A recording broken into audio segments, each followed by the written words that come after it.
everyone, this is Nia from Learning by Nia. So today we are going to talk about a topic जो basically आपकी 9th और 10th दोनों classes में आता है. The topic name is French Revolution.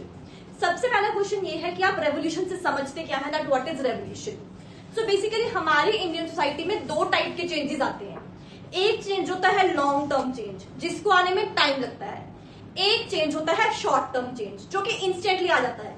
जैसे suppose आज society में कुछ भी मिसहैपन हुआ, विद इन अ वीक और विद इन अ मंथ जो चेंज आ जाएगा, that comes under the list of evolution. But when we talk about revolution, it simply means long term change जो बहुत लंबे टाइम में आता है. सो जो फ्रेंच रेवोल्यूशन है बेसिकली ये किस जगह का है? This belongs to France.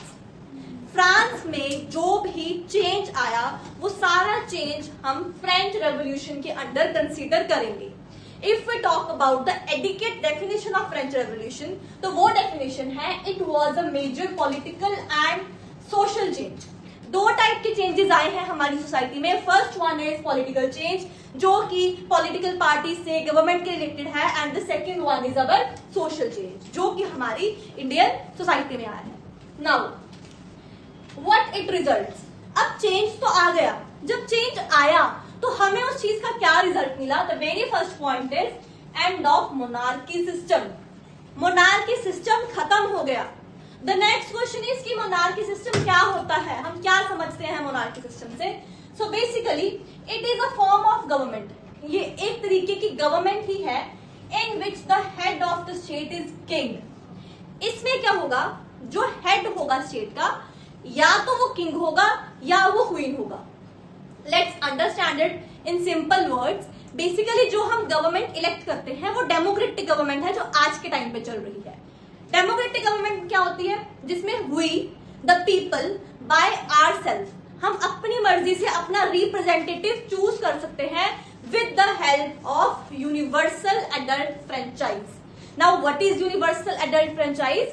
Universal adult franchise एक मोमेंटम है जिसमें कि 18 या 18 साल से प्लस एज के बच्चे को राइट टू वोट है. क्लियर? तो डेमोक्रेटिक गवर्नमेंट वो गवर्नमेंट है जिसमें हम अपनी मर्जी से वोट करके हमारा लीडर चूज कर रहे हैं. लेकिन जो मोनार्किकल सिस्टम है या मोनार्किकल गवर्नमेंट है वो ऐसी गवर्नमेंट है जिसमें लोगों से उनकी मर्जी नहीं पूछी जाती. उनके ऊपर रूल इम्पोज किया जाता है कि हाँ जी आज के बाद मैं किंग या क्वीन हूं और तुम्हें ना चाहते हुए भी मेरी बात माननी पड़ेगी. फ्रांस में उस टाइम पे मोनार्किकल सिस्टम चलता था, लेकिन जैसे फ्रेंच रेवोल्यूशन आया तो ये मोनार्किकल सिस्टम सारा एबॉलिश खत्म हो गया. सबसे फर्स्ट इफेक्ट जो था फ्रेंच रेवोल्यूशन का वो फ्रांस में मोनार्किकल सिस्टम एंड होने से आया था. Now second one is established idea of liberty, equality and democracy. Basically हमारे फ्रेंच रेवोल्यूशन ने फ्रांस में 3 आइडियाज दिए थे. सबसे पहला आइडिया था लिबर्टी. Liberty means freedom. जब लोगों के पास फ्रीडम है, that idea is known as liberty. मेरे पास फ्रीडम है, मैं कहीं आ सकती हूँ, जा सकती हूँ, कुछ भी पहन सकती हूँ, कुछ भी बोल सकती हूँ. That all comes under the list of liberty. Second one is equality. Now what the idea of equality is कि पहले के टाइम पे लोगों को डिस्क्रिमिनेट किया जाता था, लोगों के अंदर भेदभाव किया जाता था on the basis of caste, colour, sex.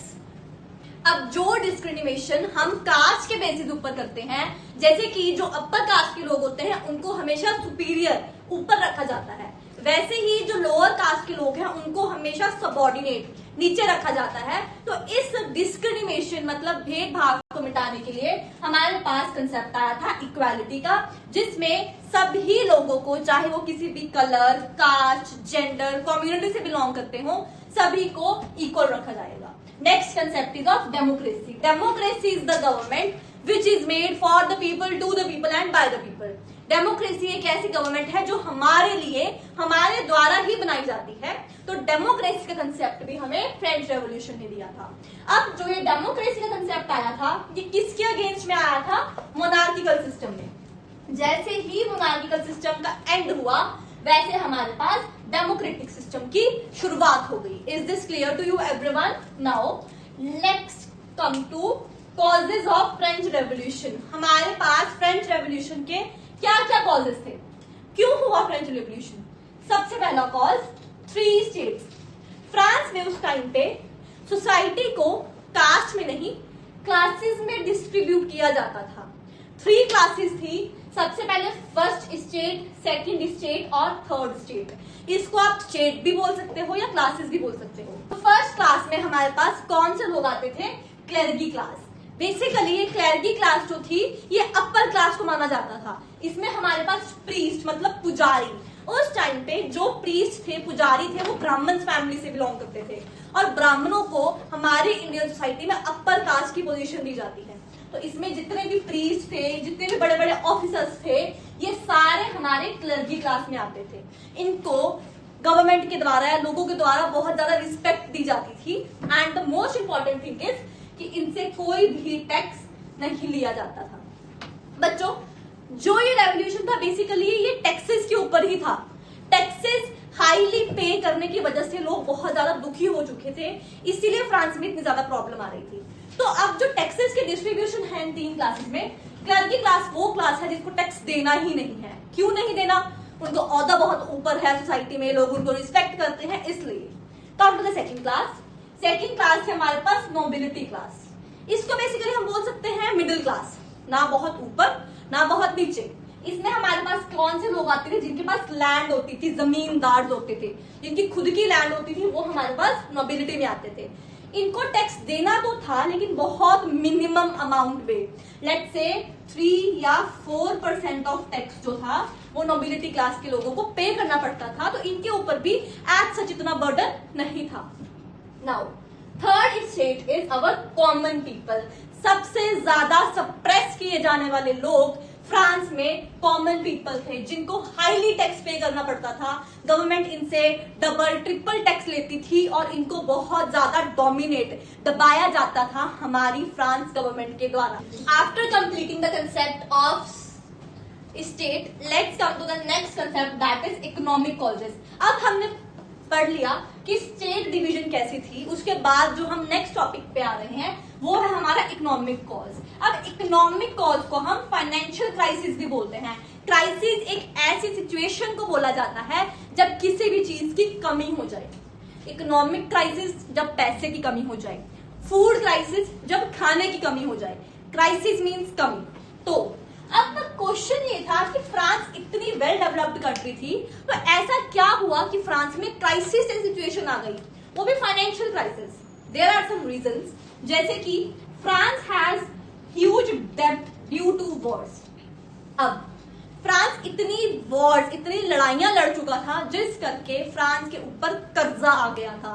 France कर्जाई हो गया था, इसीलिए सबसे बड़ा सोर्स इकोनॉमिक डेब्ट का यही बना कि due to a lot of wars जो फ्रांस था उसकी इकोनॉमिक डेप्रिसिएशन होती रही।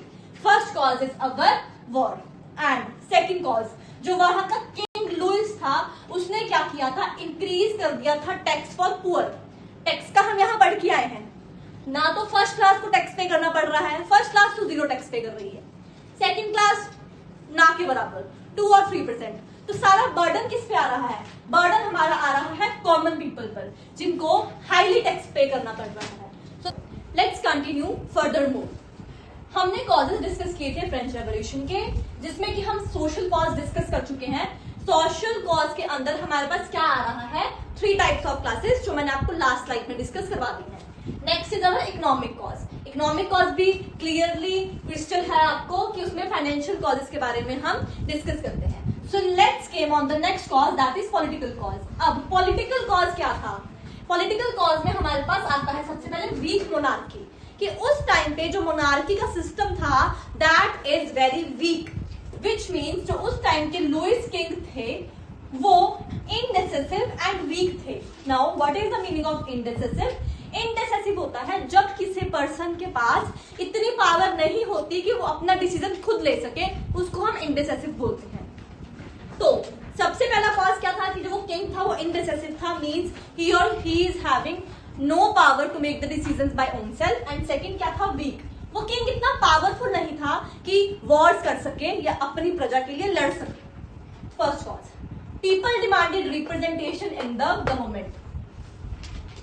जो लोग थे वो अपनी गवर्नमेंट के लिए रिप्रेजेंटेशन डिमांड कर रहे थे, विच मीन्स कि हमें हमारी गवर्नमेंट चेंज करके दो, हमें कोई नई गवर्नमेंट दो जो हमारे लिए लड़ सके, हमारे लिए स्ट्रांग हो, हमारे लिए अच्छे डिसीजन ले सके। So this is all about the political cause. After discussing the political cause, let's come to the intellectual cause. Intellectual cause में basically हमारे पास enlightenment का आइडिया दिया गया था। उस टाइम पे फ्रांस में एनलाइटमेंट का कोई भी कंसेप्ट नहीं था, तो ये कंसेप्ट हमें कुछ थिंकर्स, इन 3 थिंकर्स ने हमें इंट्रोड्यूस किया था। और इस कंसेप्ट में हमारे पास किस चीज की आइडिया आया? फ्रीडम का, इक्वालिटी का, डेमोक्रेसी का और पीपल्स राइट का। ये सारे पॉइंट्स मैं आपको लास्ट स्लाइड्स में डिस्कस करवा चुकी हूँ। So this is the video जिसमें मैंने आपको फ्रेंच रेवोल्यूशन की एक छोटी सी इंट्रोडक्शन दी है। इंट्रोडक्शन के साथ साथ मैंने आपके साथ कुछ इंपॉर्टेंट कॉजेस डिस्कस किए हैं अबाउट द फ्रेंच रेवोल्यूशन।